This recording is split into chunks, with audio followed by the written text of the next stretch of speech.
தொழிலாளர் வருங்கால வைப்பு நிதி சந்தாதாரர்களுக்கு ஒரு மகிழ்ச்சியான செய்தியினை வெளியிட்டுள்ளது மத்திய அரசு.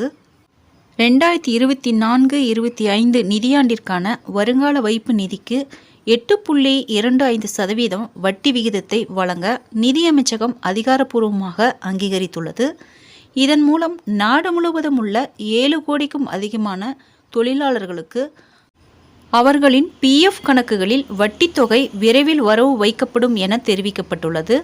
முன்னதாக இந்த ஆண்டு பிப்ரவரி 28 அன்று புதுடெல்லியில் நடைபெற்ற தொழிலாளர்களின் வருங்கால வைப்பு நிதி அமைப்பின் மத்திய அறங்காவலர் குழுவின் 237வது கூட்டத்தில் மத்திய தொழிலாளர் மற்றும் வேலைவாய்ப்புத்துறை அமைச்சர் மன்சுக் மாண்டவியா தலைமையில் 2024-25 நிதியாண்டிற்கான PF கணக்குகளுக்கு 8.25% வட்டி விகிதத்தை வழங்க முடிவு செய்யப்பட்டது.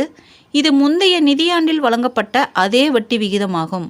2024-25 ஆண்டிற்கான அங்கீகரிக்கப்பட்ட வட்டி விகிதம் நிதியமைச்சகத்தின் ஒப்புதலுக்காக அனுப்பப்பட்ட நிலையில் தற்போது 2024-25 நிதியாண்டிற்கான EPFக்கு 8.25% வட்டி விகிதத்திற்கு நிதியமைச்சகம் ஒப்புதல் அளித்துள்ளது.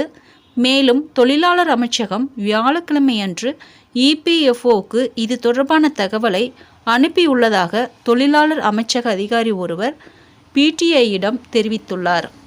மற்ற வைப்பு நிதி போன்றவற்றுடன் ஒப்பிடுகையில் PF நிலையான பலன்களை வழங்குகிறது.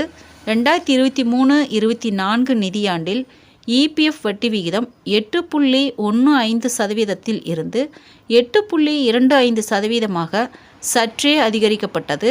2021-22 நிதியாண்டில் EPF வட்டி விகிதம் 8.1% குறைக்கப்பட்டது. இது கடந்த 4 தசாப்தங்களில் இல்லாத மிக குறைந்த வட்டி விகிதமாகும். 2020-21 நிதியாண்டில் EPF வட்டி விகிதம் 8.5% இருந்தது குறிப்பிடத்தக்கது. நண்பர்களே, EPFO செய்திகளை உடனுக்குடன் தெரிந்து கொள்ள என்னுடைய ஜெனிடா சர்ச் சேனலை சப்ஸ்கிரைப் பண்ணுங்க. நன்றி, வணக்கம்.